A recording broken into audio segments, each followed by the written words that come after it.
चाहे अपनी दमदार आवाज़ का लोहा मनवाना हो, चाहे अपने विलेन वाले किरदार से लोगों के दिलों में खौफ बनाना हो, चाहे अपने एक इमोशनल किरदार से लोगों को रुला देना हो, उन्होंने ये हर काम बाखूबी किया।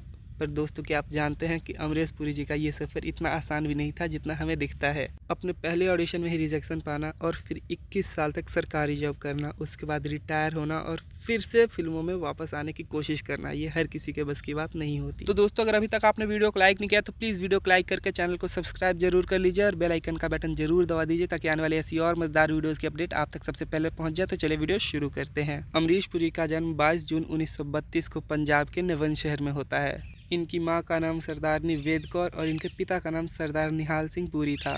इन्होंने अपनी शुरुआती पढ़ाई गांव के लोकल स्कूल से की। इसके बाद इन्होंने शिमला के बीएम कॉलेज से ग्रेजुएशन कंप्लीट किया और अपने दोनों भाइयों के नक्शे कदम पर चलते हुए ये भी आ गए मुंबई एक एक्टर बनने का सपना लेके। जी हाँ, अमरीश पुरी 5 भाई बहन थे, जिसमें से चौथे नंबर के अमरीश पुरी थे। जी हाँ, इनके 2 बड़े भाई चमन पुरी और मदन पुरी इनके पहले से फिल्मों में काम करते थे और यही अमरीश पुरी ने फिल्मों में आने में थोड़ी सी देर कर दी, क्योंकि जब तक अमरीश पुरी मुंबई पहुंचे थे तब तक इनके बड़े भाई मदन पुरी एक सफल विलेन के तौर पर बॉलीवुड में स्टैब्लिश हो गए थे। और विडंबना तो ये रही कि अमरीश पुरी ने जब अपना ऑडिशन मात्र 20-21 साल की उम्र में दिया तो वहाँ पे उन्हें रिजेक्शन मिलता है और यहाँ पे उन्हें यह भी कह दिया जाता है कि उन्हें शायद फिल्मों में कभी काम नहीं करना चाहिए, क्योंकि ना उनका लुक हीरो वाला है और ना उनकी वॉइस हीरो वाली है। और फिर उन्होंने फिल्मों से दूरियां बना ली और एम्प्लॉयज स्टेट इंश्योरेंस कॉर्पोरेशन में काम करने लगे। और वो कहते हैं ना कि कला को कभी दबा के नहीं रखा जा सकता, और शायद उनकी कला ही थी जो उनसे चीख चीख कर कह रही थी कि मुझे बाहर आने दो। और फिर उन्होंने एक लंबे वक्त के बाद एक्टिंग से रिश्ता जोड़ना धीरे धीरे शुरू कर दिया और 1961 में वापस थिएटर करना स्टार्ट कर दिया। और सत्यदेव दुबे के साथ उन्होंने असिस्टेंट का काम भी किया और कई इंटरव्यूज में उन्होंने ये कबूला भी कि वो सत्यदेव दुबे को अपना गुरु मानते थे। और फिर जब 21 साल के लंबे करियर के बाद उन्होंने 21 साल गवर्नमेंट जॉब करने के बाद जब रिटायरमेंट ली तो उन्होंने वापस फिल्मों की तरफ जाने का डिसीजन बना लिया और वो छोटे छोटे कमर्शियल ऐड करने लगे। और वो कहते हैं ना कि लहरों से डर के नौका पार नहीं होती और कोशिश करने वालों की कभी हार नहीं होती। तो कुछ ऐसा ही हुआ और 40 वर्ष की उम्र में, यानी वो जब अपनी आधा से ज्यादा जिंदगी जी चुके थे, उन्हें मिलती है उनके करियर की पहली फिल्म एज विलन और उस फिल्म का नाम था प्रेम पुजारी। और इस फिल्म के बाद अमरीश पुरी इंडस्ट्री में एज विलन काफी फेमस हो गया और इनको एक से बढ़ के एक विलन के रोल्स मिले, जैसे मुगैम्बो इन मिस्टर इंडिया,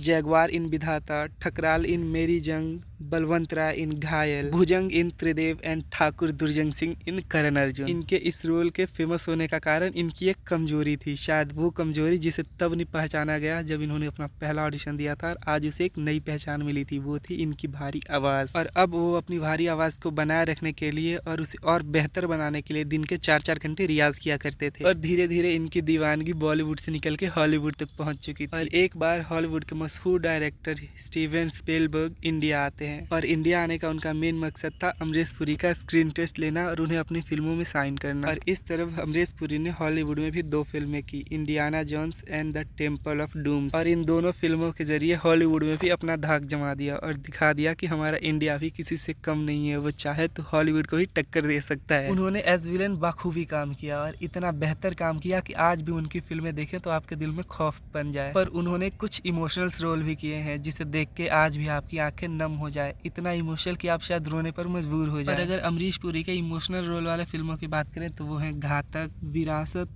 गर्दिश, मुस्कुराहट। तो एक बार इन फिल्मों को भी जरूर देखिएगा। और कई बार तो ये एज विलन ही हीरो पर भारी पड़ जाते थे और एक रोल तो ऐसा किया जिसके बाद इन्हें लोग अपने असली नाम से कम और अपने विलन वाले नाम से ज्यादा जानते थे, और वो था मिस्टर इंडिया का मुगैम्बो। भला मुगैम्बो किसे नहीं याद होगा। और मुगैम्बो का वो सबका फेवरेट डायलॉग, मुगैम्बो खुश हुआ। अगर इनकी पर्सनल लाइफ की बात करें तो 5 जनवरी 1957 को इन्होंने उर्मिला दिवाकर से शादी कर ली और इनके 2 बच्चे भी हुए, एक बेटा और एक बेटी। अमरीश पुरी के बेटे का नाम राजीव और इनकी बेटी का नाम देविका है। और अचानक 12 जनवरी 2005 को एक खबर आती है कि अमरीश पुरी की मृत्यु हो गई। इनकी मृत्यु का कारण ब्रेन हेमरेज को बताया जाता है। और अमरीश पुरी के मरने से तो पूरा फिल्म इंडस्ट्री ही दुखी था, पर यह शायद पहली बार हो रहा था कि एक विलेन के मरने पर सारे ही हीरोज रो रहे थे। और जो अमरीश पुरी हमें फिल्मों में बेहद ही कठोर और निर्दयी लगते थे, असल में वो बिल्कुल शांत और सरल स्वभाव के व्यक्ति थे। और अगर सच बोलूं तो उनकी मृत्यु के बाद बॉलीवुड में उनके टक्कर का कोई विलेन आया ही नहीं। अगर आपको लगता है कि उनके टक्कर का बॉलीवुड में कोई विलन है तो आप कमेंट करके जरूर बताइएगा। और ये वीडियो भी यहीं खत्म करते हैं। ये वीडियो कैसा लगा कमेंट करके जरूर बताइएगा। अगर वीडियो जरा सा भी अच्छा लगा तो प्लीज़ वीडियो को लाइक कीजिएगा, कमेंट कीजिएगा, शेयर कीजिएगा। ऐसी और मजेदार वीडियोस के लिए चैनल को सब्सक्राइब जरूर कर लीजिएगा। मिलते हैं कल आपसे एक नया वीडियो में, तब तक के लिए stay tuned, bye bye, stay safe.